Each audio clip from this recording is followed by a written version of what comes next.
Hello everyone, welcome to Tempest Psychology. Today we're going to be discussing the paper A Domestic Cat Model of Triarchic Psychopathy Factors, Development and Initial Validation of the Cat Tri Plus Questionnaire.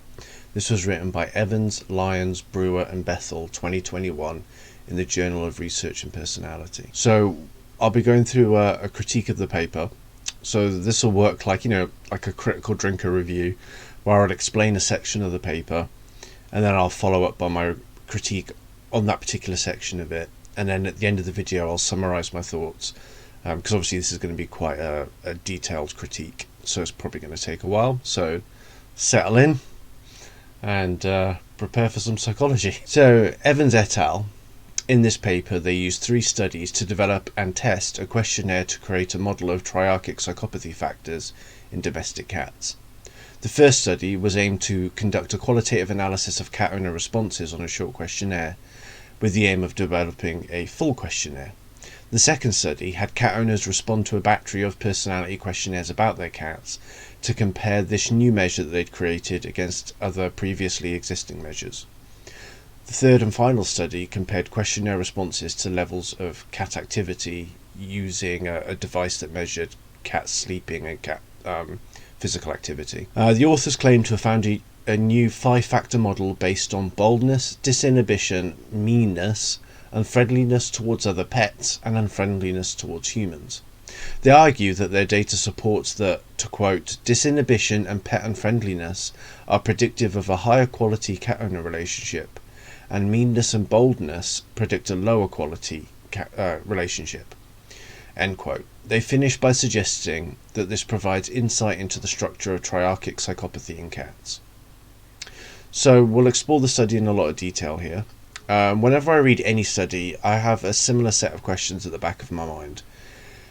So you want to keep in mind the ethical framework that they're following, the affiliation to their institution, and any potential conflict of interests that might happen, which could bias the study creation and implementation of the study.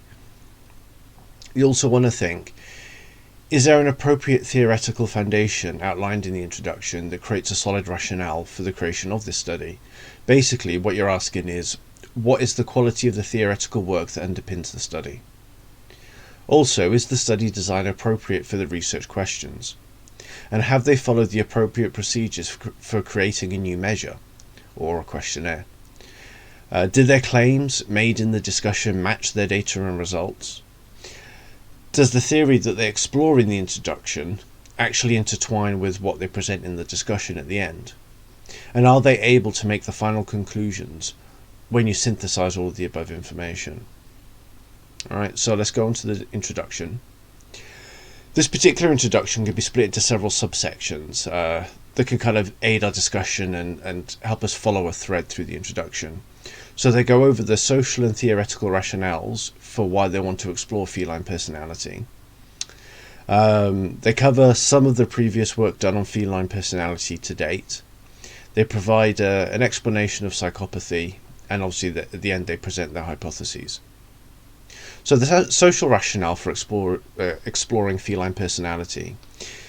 They do actually have some noble reasons for wanting to go ahead with the paper. They do acknowledge that euthanasia of unwanted cats is the highest cause of death, and so by understanding the cat-human relationship, they hope that it will encourage better bonding and result in less euthanization.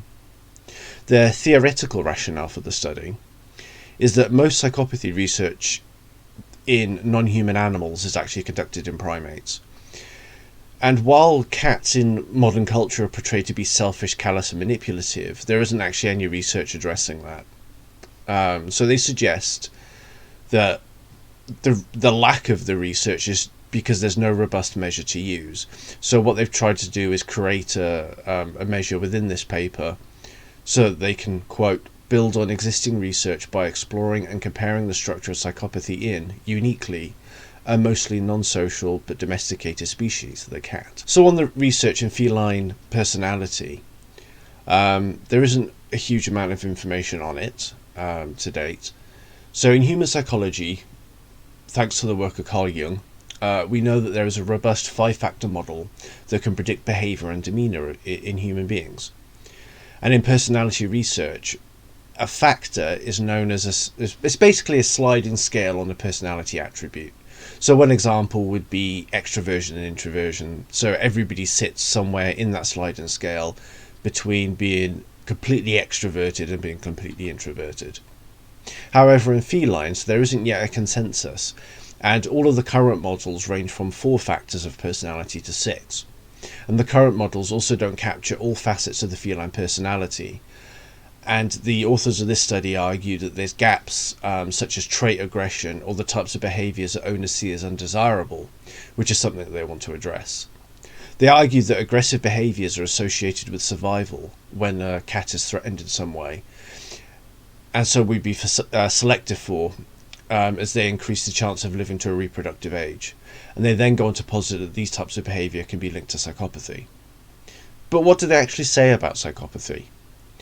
Well, in this particular paper, they describe it as someone exhibiting manipulative and predatory behaviours, and that's pretty much it. They reference the Hare psychopathy checklist, which they describe as a 2-factor measure of psychopathy, which is along selfish, callous behaviour with a lack of remorse, and the other factor is that you're chronically unstable, antisocial, and you lead a socially deviant lifestyle. They also bring in the triarchic psychopathy measure, which has been done in humans, and what this measure aims to do is combine case history with the current behaviour of the individual. And this particular measure gives extra attention to boldness, which the Hare psychopathy checklist doesn't do. And boldness is described as having a low level of innate fear. Innate being something that you're just born with. You know, there's a lot of examples in evolution where we're just naturally scared of spiders or snakes, or we have an aversion to rats, that sort of thing. But what kind of research has been done on psychopathy in non-human animals? Yeah, there isn't much about this. It's barely been explored at all. Most research is in primates. And from their explanation, it seems that any links to psychopathy is either entirely conceptual or the link in the research is tentative. And you can read their paper where they cover that. So, psychopathy in cats. They claim that cats are to quote, largely solitary species, end quote, and that popular cultures I've already mentioned shows them to be selfish, callous and manipulative. And in spite of the pop culture representation of cats, these traits aren't actually explored in any meaningful detail in previous research. So this brings in the earlier theoretical rationale for the study that I mentioned. However, in general, the understanding of the components of feline personality is very poorly understood. As I stated earlier, that there's between 4 and 6 factors, and there's absolutely no consensus. What we mainly know about is how the cat owners perceive their cats to be. And the current authors argue that the positive views of cats are due to anthropomorphism. To quote, particularly as many owners view their pets as fulfilling important roles, such as non-judgmental others, surrogate children, or extensions of themselves, end quote. So they see these positive aspects of how people view their cats as anthropomorphism. So what actually is the triarchic model of psychopathy? So they argued that Patrick et al.'s 2009 triarchic model of psychopathy provides a good starting point for building their own measure for cats, as it is based on boldness, disinhibition and meanness, which are the traits the present authors feel are missing from other feline personality models. It also provides sufficient parallels in their view to the Feline 5 personality test by Litchfield et al. 2017, and serves to provide a more complete picture. Evans et al. Justify the use of a primate model as the starting point due to the similarities across all mammalians in their brain structure. The current authors do provide an evolutionary reason as to why domestic cats would have psychopathy, and why those traits and behaviours would now be maladaptive in present-day cats. These maladaptive traits and behaviours may have costly implications for cats as they explore the world, and also while cat owners try to build a relationship with them, hence the social rationale for their study that, again, I went over at the beginning. So what are their hypotheses? The authors lay out 3 hypotheses for their studies in this paper. Number 1 is a multi-factor solution would be supported following a factor analysis of responses to a cat psychopathy questionnaire. Number 2 is that owners who rate their cats higher in psychopathy will report a lower quality relationship with their pet. And number 3, based on theoretical conceptualizations of boldness and disinhibition, a higher cat psychopathy score would be associated with higher and more varying daily activity levels. So, what are some of the issues that I have with the literature they bring in during the introduction?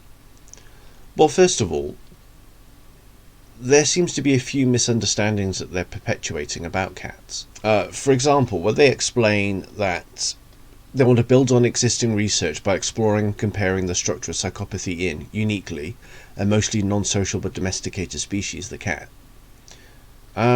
Cats are incredibly social animals. There's enough research and anecdotal evidence to show that cats form colonies. They take in neonates from other species.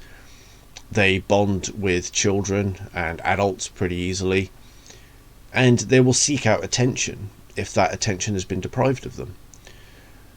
And also this claim that they're domesticated. I think cats have been the only animal that we've taken in as a pet, or for, obviously we don't eat cats, but any animal we've taken in for food or domestication, the cats are the only ones that haven't been domesticated.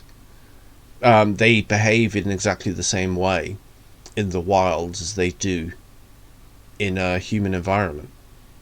So those claims I would say are incorrect. Secondly, when they talk about anthropomorphizing cats, they explain about how when it comes to positive behaviors that they use that as evidence that people have anthropomorphized animals, and so they want to bring in some of the more negative maladaptive behaviors to curb that anthropomorphizing. Well, the way it's been explained and what will follow, as you'll see later in the study, is that they've done that exact same thing. Everything around this questionnaire is about human observations of cats and how humans perceive it. There's nothing actually about cat behavior, and there's no controlling variable or anything in the study to control for the actual behavior of the cat as it compares to the human observation of it. So yeah, I would argue that they're making the same anthropomorphizing mistake there. In terms of using one of the primate models about personality within this study, and they're arguing that because cats are mammals, that they will exhibit some of the same brain chemistry or physiological adaptations because we're all part of the mammalian family. Actually, there is pretty good precedence for that in previous research. How we use mice or rats for a lot of human research and for drug testing and so on, and surgeries and things. So if you're just taking physiology into account, then I would argue that there is a good precedent for it, and that's fine. My criticism of it would come in here, where behavior is very different though. Humans have a much more complex set of behaviors, and there are other animals which, even though they're mammals, they still behave very differently to us. You can look at elephants, you can look at prairie dogs. Prairie dogs have one of the most sophisticated set of linguistics in the mammalian world, apart from humans. They make hundreds of sounds, and they can describe colours and shapes and size, which there's no evidence yet anyway that a cat can do that. But the cats are very non-verbal, and they behave in non-verbal ways. There's a lot of twitching of the ears and the whiskers and body language, and they rely a lot more on that. So I'm not sure that you can compare in a personality model psychopathy between species. When they mention that cats have maladaptive behaviors in the current environment, this comes from the false idea that cats are domesticated and that they're maladapted to their current environment. From the cat perspective, it seems that cats are always in the wild. Even if they're walking around your house, to them it's the wild. They're prey animals, and at the same time they're apex predators. They're a total paradox. And these things that we might ascribe as maladaptive behaviours, the fact that they still have those behaviours mean that if the cat was abandoned, they can at least survive for some time in a meaningful way in the wild. whereas other animals lose all of those natural instincts. And I would probably argue that we just have the wrong expectations of cats and that we misunderstand them, rather than them actually being maladaptive behaviours. I would say they're very bloody well adapted. There's two last points I want to make about the introduction. One is about psychopathy, and one is about the types of cats that you get. So firstly, about psychopathy, they don't actually give any evidence to show that they understand psychopathy properly, or in enough detail that they could use it within this study. The definitions of psychopathy are very superficial, and since the Hare psychopathy checklist was introduced decades ago, we've made so many leaps and bounds in terms of understanding the nature of psychopathy. Firstly, psychopathy is an experimental diagnosis. It's not something that people typically get given as a label. The only psychopaths really that you're going to get are the criminal psychopaths you'll find in Broadmoor or other psychiatric institutions in the West. And they tend to be, criminal psychopaths. And they need to make a distinction between psychopathic traits, the psychopathic disorder. They need to make a distinction between criminal psychopaths and psychopaths. And although this isn't a word that they use, one of the common misconceptions is about sociopathy. At least in the psychology, the true psychology research I've read, sociopathy isn't a thing. Sociopathy is something that's described in pop culture and in pop psychology, but not in real academic psychology. It doesn't really have any real meaning, and it doesn't have an academic definition. So the fact that these things aren't covered in the introduction does concern me, because it means that it impacts the rest of the study and the rest of their theorizing as they go through the study, and I will cover this more later. And the last thing I wanted to talk about, as I said, was the types of cats that you can get. They don't actually differentiate between feral cats, ex-feral cats, and non-feral cats. These are three completely different types of cats. I have 3 ex-ferals. In some way, you probably argue that they're still ferals. They've bonded to me pretty well, but they're still feral when any other human being's involved. And you also need to differentiate between traumatised and non-traumatised cats. 2 of my ex-ferals are quite heavily traumatised. Not the worst cases I've ever heard of or seen, but they were pretty traumatised in their first homes when they were kittens. And some of their behaviours now are affected by that trauma.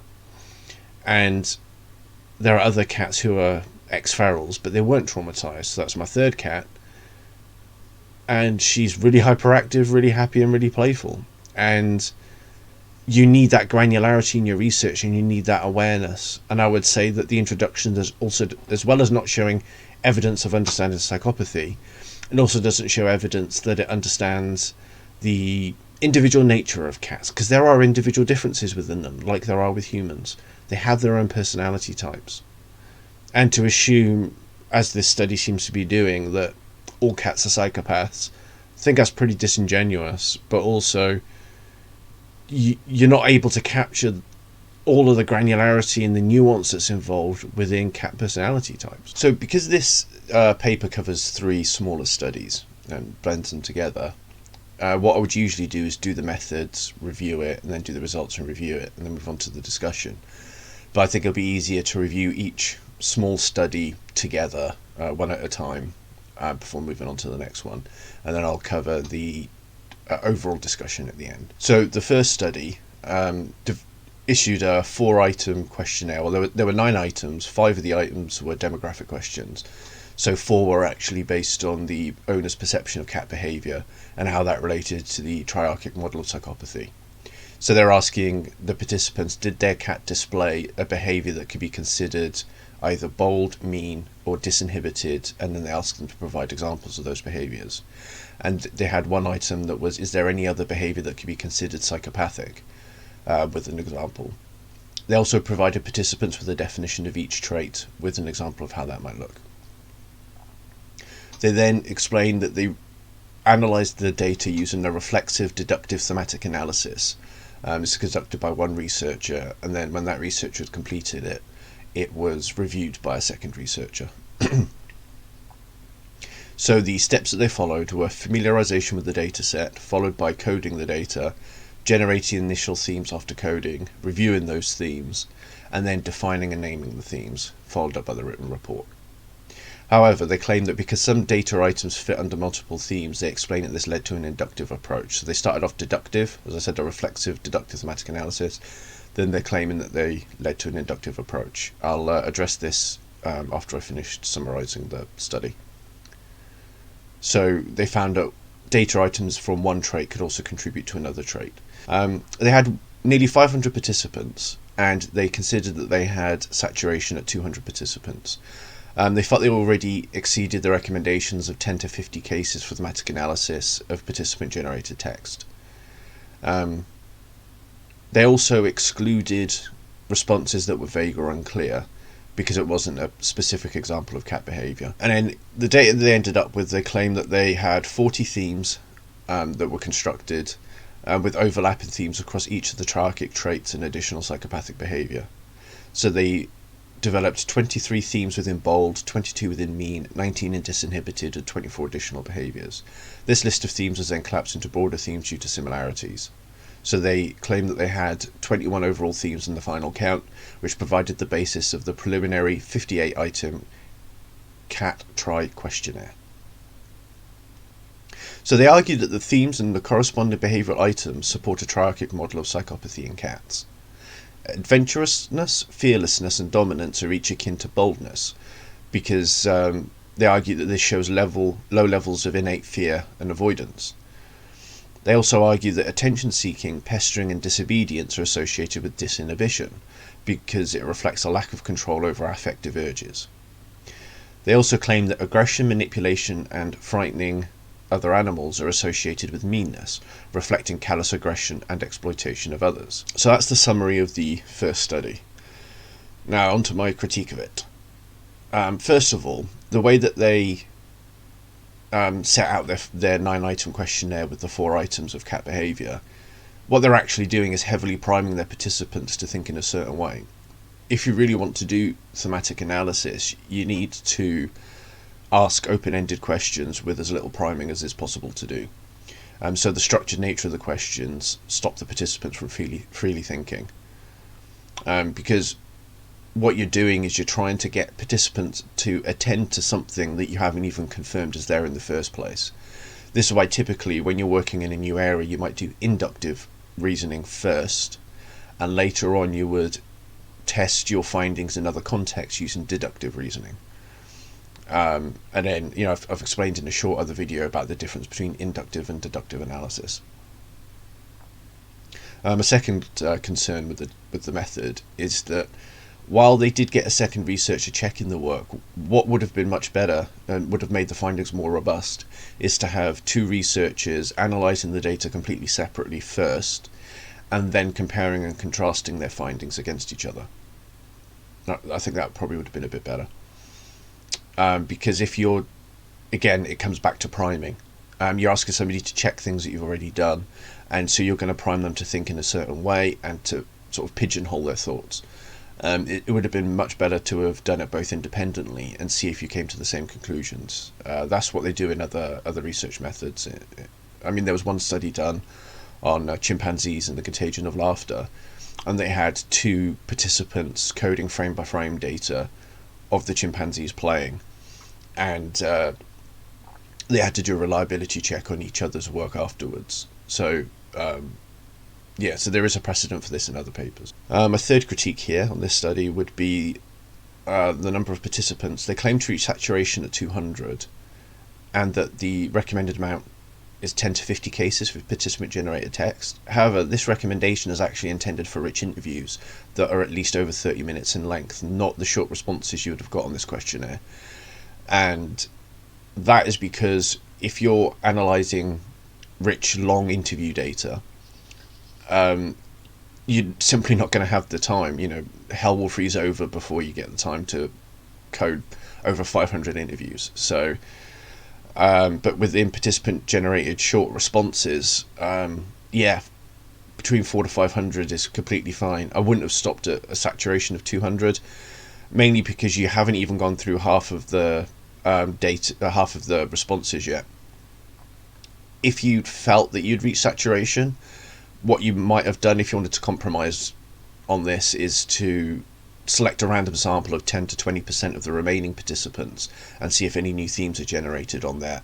And then if you do find that they just copy all the themes that you've already done so far, and if they're not sufficiently different enough, whether in how they've worded something or what have you, then yeah, you can exclude the rest of the data if you want to compromise on that. I personally wouldn't have done, but you know, I'm not the one that did this study, and then you probably saw or these researchers probably saw something that I don't know about, and that obviously isn't covered in the paper, because you can't write everything in your journal article.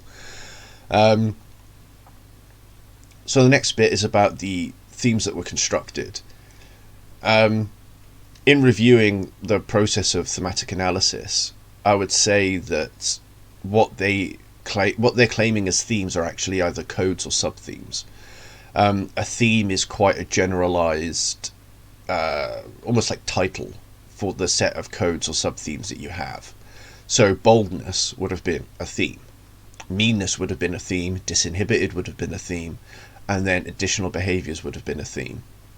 And then all of the prevalent things that were shown within that would have each constituted sub-themes, and any different information within those sub-themes would have then been a code.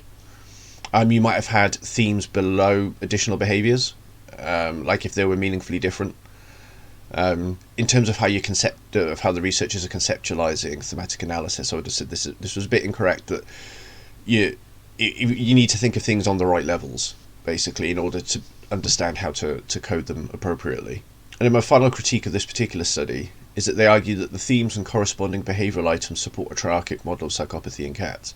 And you probably hear me returning to this throughout the video, is that, well, no, it doesn't say that at all. I mean, the researchers asked specific questions that were leading and priming participants to think a certain way, and to make thoughts about psychopathy explicit in their minds.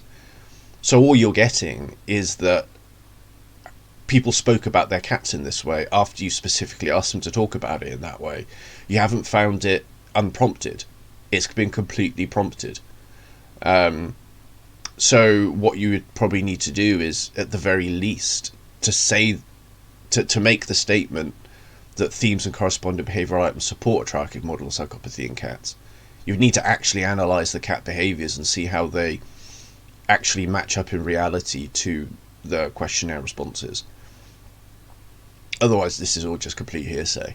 Because remember that when people are assessed for psychopathy in healthcare, it's not done just on a self-report questionnaire. It's almost like you get the self-report questionnaire, you get interviews with the clinicians, they'll speak to the people that know you, they'll look at your criminal record if there is one, and they'll observe you and see if you actually exhibit these things. You can't, particularly if you're just making a new measure that has never been done before in this area, you cannot make this large claim.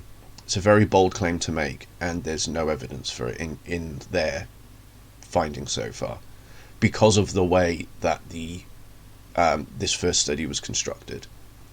When I move on to the second study, I'll also talk in more detail about their approach to questionnaire development, because they haven't actually followed the gold standard of questionnaire development, I would say, and that'll become more important in the second study. So in the second study, they issued a 9-item questionnaire that goes over their demographic information, household information, and cat status information. And they got the participants to fill out the Feline 5 personality questionnaire, the cat owner relationship subscale, and they also asked them to fill out the provisional cat tri questionnaire that they created. They compared the answers on the cat tri questionnaire with the Feline 5 and cat owner relationship subscale to test the new measure's construct validity. They also altered the Feline 5 and made it shorter, which is an approach they've used before that was supported in a previous study they did. They argue then that their findings show that the Feline 5 and the Cat Tri Plus questionnaire that they ended up developing are related but distinct measures. This is similarly seen in the 5-factor model on triarchic psychopathy in humans. They claim that the cat-tri plus factors explain the variance in cat-owner relationship in addition to the feline 5 by 3.8%. So 3.8% in the variability between the relationship between cats and their owners. The cat-tri plus was able to explain that. My criticisms of this would be that, first of all, they were comparing their cat-tri, later the cat-tri plus once they tightened it up, against the feline 5 and cat-owner relationship subscale, but they didn't give any evidence to show that these other two are actually valid and reliable and specific. They talked about the correlations between the measures, but they didn't actually show whether they're actually reliable and specific. So they should have included that, so that us as the readers are then able to read the paper without having to go through all of their references and check everything. Because you want to make things as easy as possible for the readers, and part of the reason why you need to do that is to support your empirical process, to show, okay, these two other measures have shown to be valid, reliable, and specific, and therefore we can use them in a meaningful, like, they will give us meaningful results, and they will actually tell us something interesting about our own questionnaire. When they say that their measure is related to the others but distinct, meaningfully distinct, well, this is kind of unsurprising because of the errors they made when the questionnaire was being developed, how they initially asked participants to talk about them. They wanted to look for something which hadn't been used before in questionnaires, in previous questionnaires for cats, and develop a questionnaire that specifically caters for that. So you would expect that finding. All it shows is that they can look for something that they want to look for. You know, beauty's in the eye of the beholder, and they're looking for exactly what they want to look for, and so you will find it. You could do this with practically anything in psychology, is if you make the same errors that they did in study 1, you will then be able to make a measure to pretty much say anything that you want, and contribute to the death by metrics. Yeah, so when they mention that it explains 3.8% of the variance in cat-owner relationship, but they don't actually say if that's significant or not. They don't tell us what that means. Is that a big gap, or is it a huge amount of variation or not? We don't actually know as the reader, because sometimes you need to treat the readers as if they don't know anything. So you know, so that you can prove that you've done this empirically and that all of your results that you're presenting are meaningful. It should be there for anybody to read. And also, I want to talk a bit about questionnaire development at this point, and the way that they first generated the items for the study, for their measure, the cat-tri, and then the way in which they reduced the cat-tri to cat-tri plus. That wasn't the appropriate methodology to use. The way that they started doing a deductive analysis, like I said earlier, it should have been an inductive analysis, because if you're working in a new area, you know, there's not enough evidence so far about how people perceive their cats and if those perceptions are correct. So in fact, you probably even needed to go more grassroots on this and look at people's observations of cats and how humans perceive cat behaviors, and see, okay, if a human perceives the cat in this way, what are the chances that they're correct, and what does the cat behavior actually mean? And then once they've collected those results, then you want to develop a questionnaire that's open-ended, non-leading, and see if people spontaneously talk about these things. Because, I mean, with a human psychopath, it's fairly obvious that someone is, in a way, like, based on, like, if you have bad experiences with them and you know exactly what a psychopath is. I don't mean the pop culture psychopathy version. I mean what it says in the literature about psychopaths. You're going to kind of realise that that person was or wasn't. But with cats, their behaviours are so ambiguous to human beings. You know, you really need to do an inductive analysis here. And after you've done that, and you start comparing it, so you develop your first measure, and then you start comparing it against other existing measures, which they did. But once they've missed out a step there. In between those two steps, you need to get people to fill it out and do a participant observation, and you get your participant to talk to you while they're filling out the questionnaire, and you get them to say what they're having trouble with, what they're having difficulty understanding, what's good about it, how they're perceiving the questions, because you need to know if the questions are actually, it's like with comedy, okay, that with comedy, the comedian will make a joke, but we'll hear it and we'll interpret it how we want to interpret it. And it's the same with questionnaires. You can't control how people interpret things.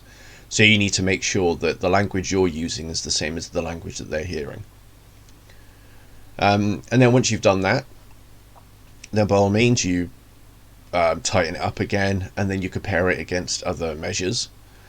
And that's the part that they did. But because they missed out those other steps, because you jumped those few steps, you're not comparing a measure that is going to be anywhere near finished, and so any of the results that you get in your study they're not going to mean anything, because you still don't know yet. Is it specific? Are you measuring what you want to measure, and is it doing it reliably? And so you can't compare it against other reliable measures until you know that. And the other thing I wanted to talk about was how when they were categorizing the data, so I forgot to mention this, that they were looking at inductive and deductive. And they claimed that they started deductively and then transferred to inductive. Well, they actually didn't do that. What they're claiming as an inductive process is still deductive, because all inductive means is that you haven't predefined any categories or created any hypotheses before the research, and then you create the themes, overall themes, out of the data, whereas they already had predefined overall themes and they were finding the data to fit within those themes. So that's still deductive, even if it can go across themes. That's still deductive because you've already pre-created them. Okay, so moving on to the third study, I'm not going to spend any time on it really, because they say, quote, "This study should be considered primarily to be an exploration of the feasibility of the PetKit Fit P2 device to collect the desired data." So I would say that that's a pretty poor rationale to include a study into a paper about something else. So it really doesn't serve any purpose here. And unfortunately, because it took up quite a few words, they could have used those words then to address some of these other issues that I've been raising. Because one of the defences that people usually have if their papers missed certain aspects of things is that they don't have enough words. I mean, there's only a certain amount of pages in a journal issue that you can take up. So there's going to be a set number of words you can type. But I think in this case, where there were so many things missing in other aspects of the study, including the overall discussion, which I'll move on to in a minute, but they could have saved those words and addressed these issues. So I think that's a shame. And they even say in study 3 that because of the small sample size they used, they can't actually reliably detect any correlations smaller than 0.49. And they also claim that even though the results aren't significant due to the sample size and the chance for a false result, there still might be grounds for further inquiry. Well, that's not how quantitative analysis works. If it's not significant, it's not significant. It doesn't mean anything. It's because it could be due to chance, and if it's non-significant, then it probably is due to chance. If it's not significant, it's not significant. It means that the results are quite likely due to chance, maybe because of your sample size or your methods, or just because it's non-significant. And it means that because of the sample, it could just be that everybody that did that particular behaviour or what have you existed within that sample. So there's nothing in there to say that you can't say, well, we can do more research on that to see if it really is due to chance or not. That's not how it works. Because they claim that there's an indication that disinhibition has a significant and positive relationship with variability in daily activity, reflecting an inconsistent behavioural routine, which they think is disinhibition. But they only claim that it's that. There's no evidence that a variability in daily routine is actually disinhibition. I mean, it's another misunderstanding of cat behaviour, because if you know anything about cats, like if you're a cat guardian or what have you, you're probably familiar with the term zoomies. And that would be, so they're saying here that zoomies is disinhibition, and that means that you're a psychopath, when actually it means that your cat has pent-up energy that they need to get rid of. It's to do with their routine of hunt, catch, kill, eat, sleep. That's how cats live their lives. They spend very little time active, but it means that once their bodies process their nutrients, and once they're the part of their day they get into where they need to hunt, because it's innate. It's not something that ever changes. And this is why I say cats are not domesticated, because this never goes away. And if you don't play with your cat or give them things to do, then they will get the zoomies, and they will have inconsistent behavioural routine. So what I would say is that this cat just has nothing to do, and they need to expend their energy.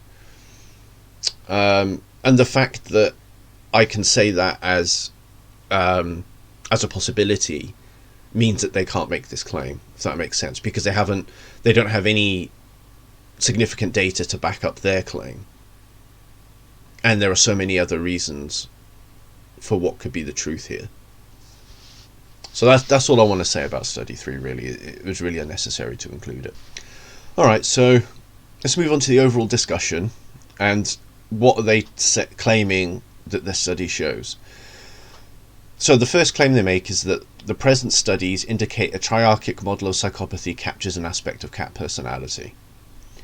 In the discussion, the authors do spend some time exploring how cats can benefit from the use of a scale like this, such as a richer environment for cats scoring high in boldness. It could also be used to assess the behaviour of cats and compare them to potential households in a more rigorous way that results in a higher success rate for adoptions, such as a household with other pets for a cat that scores high on pet unfriendliness. And finally, it could be used to identify areas where the cat owner has gaps in their understanding of their cat. And for example, they argue that cats live in the moment and only respond to positive or negative reinforcement that occurs almost immediately after the behaviour.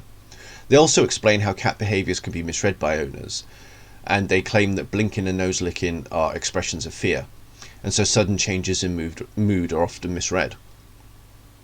So first of all, let's address their overall claim here, that the studies indicate a triarchic model of psychopathy that captures an aspect of cat personality. To be honest, and I've said this before in the study, that the only thing that you can say from this is how people perceive their cats to be when prompted to do so. It doesn't say that, it doesn't tell us anything that people actually think this about their cats. It just tells us that when you ask about these specific behaviours, people will think about them. And we know, for example, when children are interviewed by the police, children will say all sorts of random things to try to please the police officer, and so you need to ask questions in a certain way. And there's enough of a precedent for that in other research. And also, the fact that people interpreted their cat's actions in this particular way is actually, sounds to me more like how general society might view the mentally ill or criminals. Particularly with the mentally ill, there's a lot of behaviours that are misunderstood, and you see it all the time in pop culture. And that's what is happening when these people are prompted specifically to interpret their cat's behaviour like this. They also never actually discuss the prevalence of psychopathy in the human population.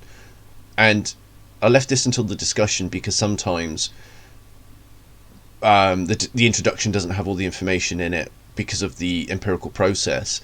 Sometimes you make conclusions and then you have to read a bit more about it and include that in your discussion. But yeah, they don't even discuss that. And the way that they've designed this questionnaire is assuming that cats are mostly psychopathic, and this measure is based entirely on owner misunderstanding of cats rather than on any real observation of feline behaviours and any appropriate translation of those behaviours. And I just can't stress this enough. All the study tells us is how cat owners are perceiving their cats. And so when they're talking, they raise some good points about how a measure like this could be used. I think that would definitely help a lot of people, but I don't think it's this measure. There are too many problems with the way this measure has been developed, and I think that calling it psychopathy is one of the worst things you can do. We know in mental health that sometimes if you attach a label with the connotations of something like psychopathy, the negative connotations of it, that can really mess with somebody, and it can really make them ill, and make them sicker than they are. And Yeah, so we really need to be careful as researchers when we throw these words around, because these studies get reported in the media, they get read by people who aren't in the field, and everybody reads everything with their own interpretation in mind. It's natural. I'm not bashing anyone for doing that. It's a natural thing to do. And so therefore if you're the writer of something, you really need to be aware of that and have some self-awareness as well, to know how you're biasing your writing. Also, their claims here about how this questionnaire can be used, unfortunately, it all hinges on the questionnaire being truly reliable and specific. You only have the one component that works in a way, which is how cat owners are perceiving their cats, but they're missing the component of what the cat behaviour actually means. So you can't marry up the interpretation of the cat behaviour with the actual cat behaviour, and also there's nothing built into the measure that helps people understand, are they actually seeing their cat properly? Are they perceiving them correctly? Because after looking after 3 ferals, I have quite a good understanding now of what cat behaviours mean. And I'm a psychologist. I've had background in psychology, so I knew what to look for with the cats, and I knew the kind of people to listen to about cat behaviour. I knew to look up cat behaviourists and see what they say. Not everybody's equipped with that. I'm just lucky that's what I did my degree and my master's in, And also there were a couple of misunderstandings finally in the discussion about cat behaviour and about psychopathy. They claim that cats just live in the moment and that they can only learn from something if it's just happened. I think it's actually one of the biggest misconceptions. It's more that cats are contextual animals. Because they have a very good memory, and it's probably more about smells and other senses rather than actual physical memory. But they don't just live in the moment, and so they do learn from experiences. And if 2 experiences are similar enough, if the context is similar enough, they can learn from one experience and apply that knowledge to another context. And this is where they misunderstand psychopathy, because psychopaths just don't learn from experience. They learn how to adapt to other humans' behaviour, and they can learn how to manipulate it. They can learn that. But psychopaths don't actually learn that if something goes badly for them, with somebody that's neurotypical, if they did something and something negative occurred afterwards, then a neurotypical person could put those 2 things together and realise, oh, I shouldn't do that again. A psychopath can't learn it like that. They're very much, oh, okay, what if I manipulate the situation in this way, I can get what I want. Whereas a neurotypical person can realise that they shouldn't want that.